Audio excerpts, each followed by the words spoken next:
The Poem of the Man God. The third year of the public life. Chapter 398. At Bether. 12th of March, 1946. Jesus, followed by the zealot, who is leading by the reins the little donkey on which Eliza is riding, knocks at the door of the keeper at Bether. They have not taken the same road as the last time, and they have arrived at Johanna's estate from the village spread on the western slopes of the mountain on which the castle rises. The keeper, who recognizes the Lord, hastens to open the gate wide, which is beside his little house, and admits to the garden before the residence, and is the beginning of the land of dreams, that is, of the rose gardens of Johanna. A strong scent of fresh roses and of attar of roses stagnates in the warm air at twilight, and when the first evening breeze blows from the east, causing the rose bushes to undulate, the scent becomes stronger, fresher, and more genuine, because it comes from the hillocks planted with rosaries, and it overwhelms the heavy smell of the essence, coming from a low, wide shed placed against the western wall of the estate. The keeper says, "My mistress is over there. She goes there every evening, where the workers who pluck the flowers and make the essence gather. She speaks to them, asks them questions, cures them, and comforts them. Oh, our mistress is good. She has always been. But since she has been your disciple, I will call her now. This is a very busy time, and the usual workers are not enough, although since Passover she has taken on new servants and maidservants. Wait here, Lord." "No, I will go to her. May God bless you and give you peace," says Jesus, raising his hand to bless the old keeper, to whom he has been listening patiently, and he goes towards the low, wide shed. The noise of his steps on the hard ground makes Matthias, a rather curious little boy, look out and rush out with a cry, arms stretched out, inviting and desiring an embrace. "Jesus is here! Jesus is here!" he shouts while running. And when he is already in the arms of the Lord, who kisses him, Johanna looks out from the middle of her servants. "The Lord!" she shouts too, and falls on her knees on the spot to venerate him at once. She prostrates herself and then stands up, with her face tinged purple with emotion, like the petal of a bright rose. She then moves towards Jesus, and she stoops to kiss his feet. "Peace to you, Johanna. Did you want me? I have come." "Yes, I wanted you, Lord." Johanna turns pale and grave. Jesus notices it. "Stand up, Johanna. Is Cusa well?" "Yes, my Lord." "And little Mary, whom I do not see here?" "Also, Lord. She has gone with Esther to take some medicines to a servant who is ill." "Is that why you called me?" "No, Lord. It was for you." Johanna clearly does not want to speak in the presence of all the people who have crowded round them.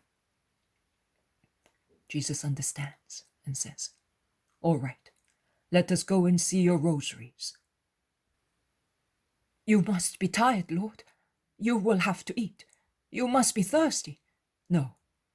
During the hot hours we stopped in the house of disciples of the shepherds. I am not tired." "Let us go then. Jonathan, prepare everything for the Lord and for those who are with him.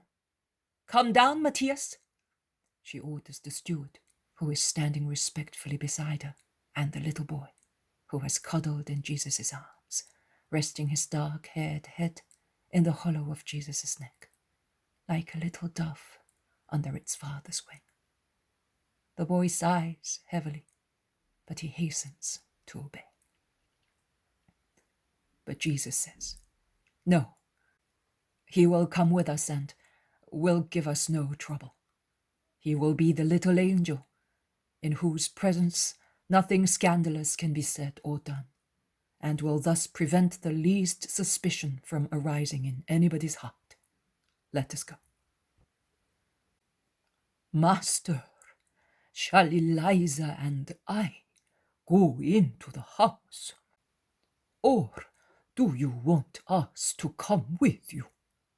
asks the zealot. "You may go." Johanna leads Jesus along the wide avenue which divides the garden towards the rosaries that climb up and down the opposite slopes of her flowery estate. And she proceeds further, as if she wished to stand aloof, where there are only rose bushes, trees, and little birds among the branches, in their last quarrels to find a place where to sleep or preparing their nestlings for the night. The roses, which this evening are closed buds, and will open tomorrow and be cut with shears, smell sweetly before resting in the dew.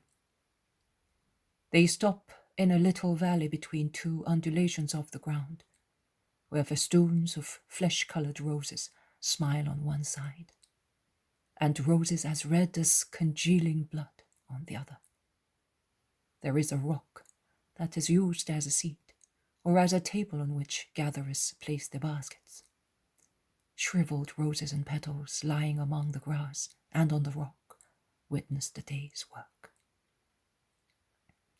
With her ring-adorned hand, Johanna sweeps the waste flowers off the seat and says, "Sit down, Master. I have quite a lot to tell you."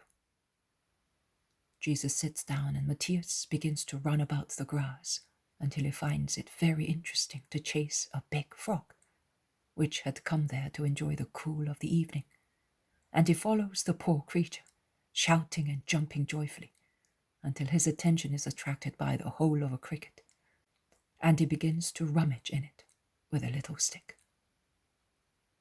"Johanna, I am here to listen to you. Are you not going to speak?" asks Jesus after a moment's silence, and he stops watching the boy to look at the disciple who is standing before him, serious and silent.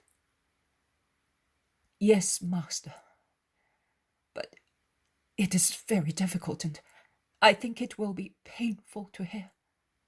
"Speak with simplicity and confidence." Johanna kneels on the grass, half sitting on her heels, below Jesus, who is sat higher up on the seat, in an austere, rigid attitude. As a man, he is more distant than if he were separated quite away by several obstacles.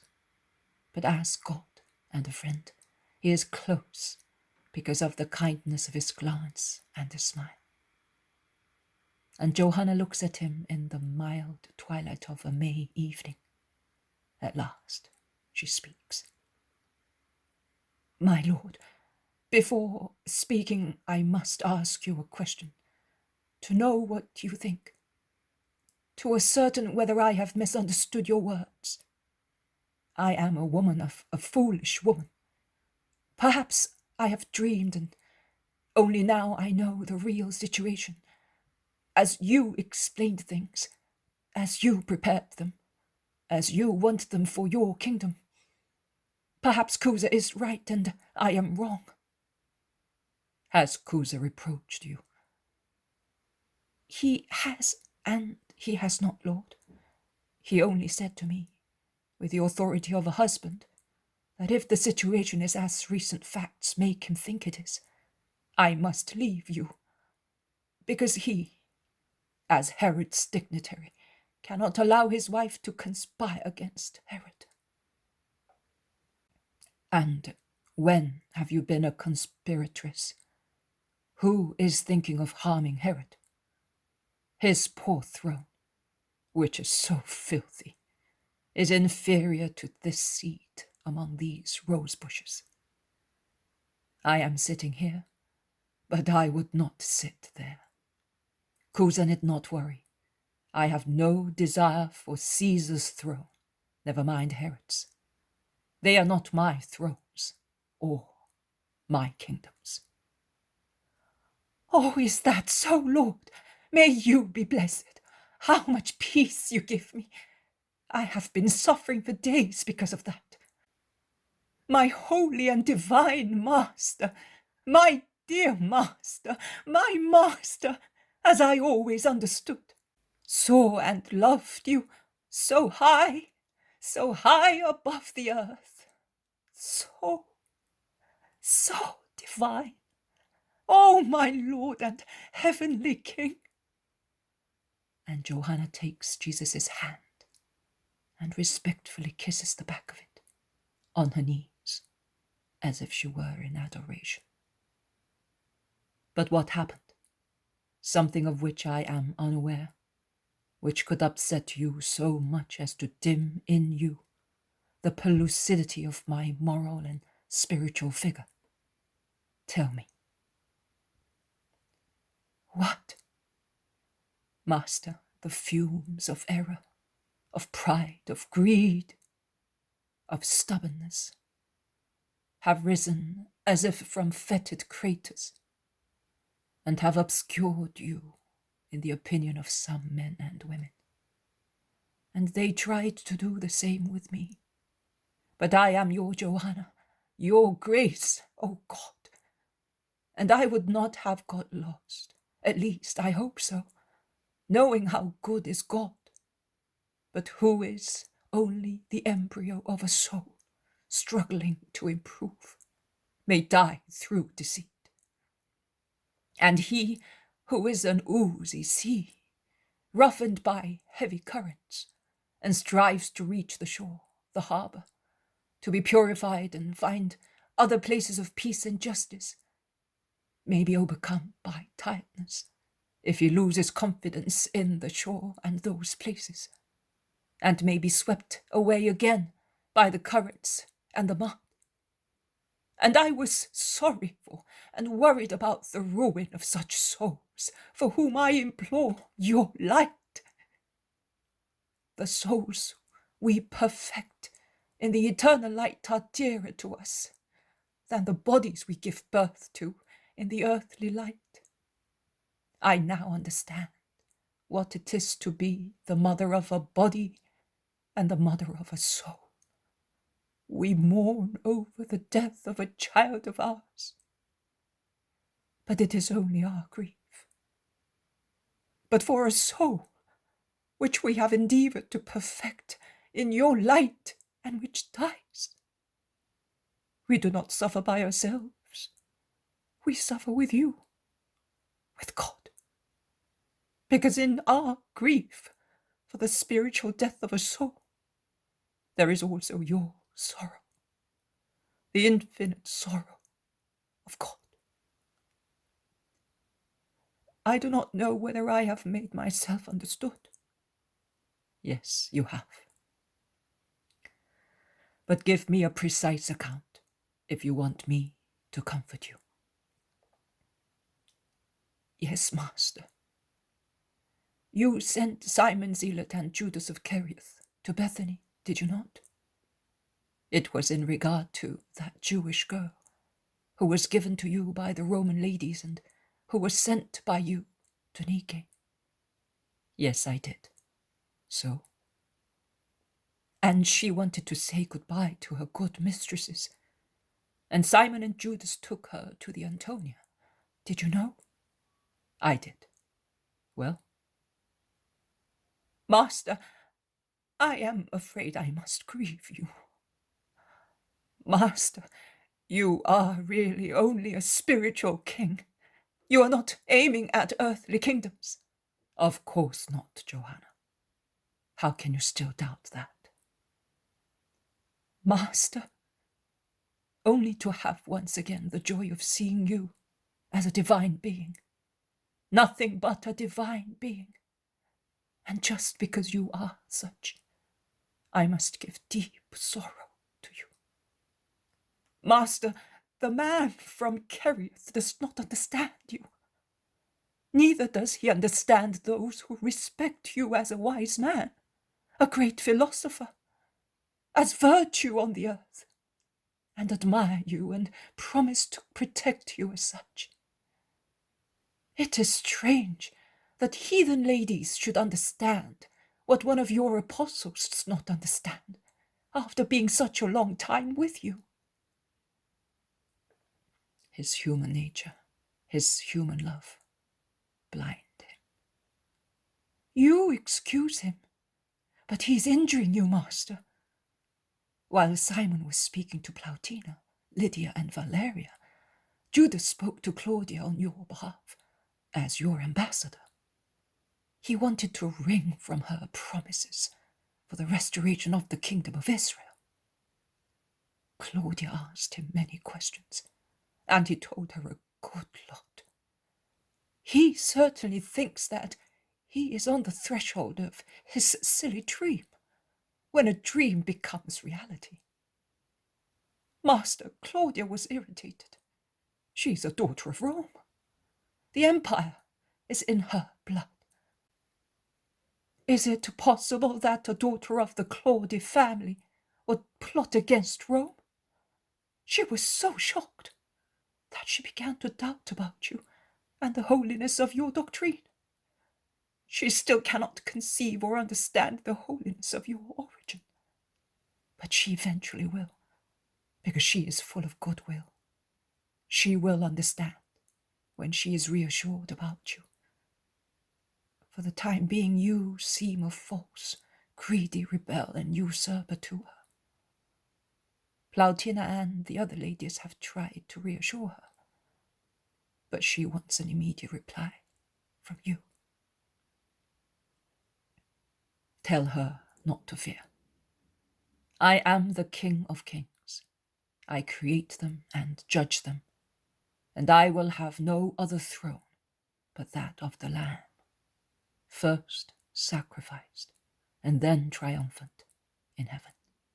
Let her know at once. Yes, Master, I will go personally.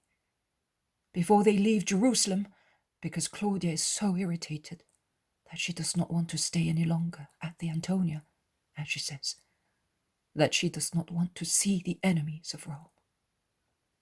Who told you that? Plautina and Lydia. They came, and Cusa was present, and later he put me in the dilemma. Either you are the spiritual Messiah, or I must leave you for good. A sad smile appears on Jesus' face, which has turned pale with grief at the report of Joanna, and he says, Is Cusa not coming here? Tomorrow is the Sabbath, and he will come, and I will reassure him. Do not fear. Let no one fear. Cusa must not fear for his position at court, or Herod for possible usurpations, or Claudia for the sake of Rome. And you must not be afraid of being deceived, or of the possibility of being separated. Let no one be afraid. I only must fear and suffer. Master, I wish I could not have grieved you thus, but not informing you would have been as good as deceiving you. Master, how will you behave with Judas? I am afraid of his reactions, only and always for your sake. With sincerity, I will make him understand that I know and that I disapprove of his action and his obstinacy. He will hate me because he will understand that I told you. Are you sorry for that? Your hatred would upset me, not his. I am a woman, but I am more virile in serving you than is he. I serve you because I love you, not to receive favors from you.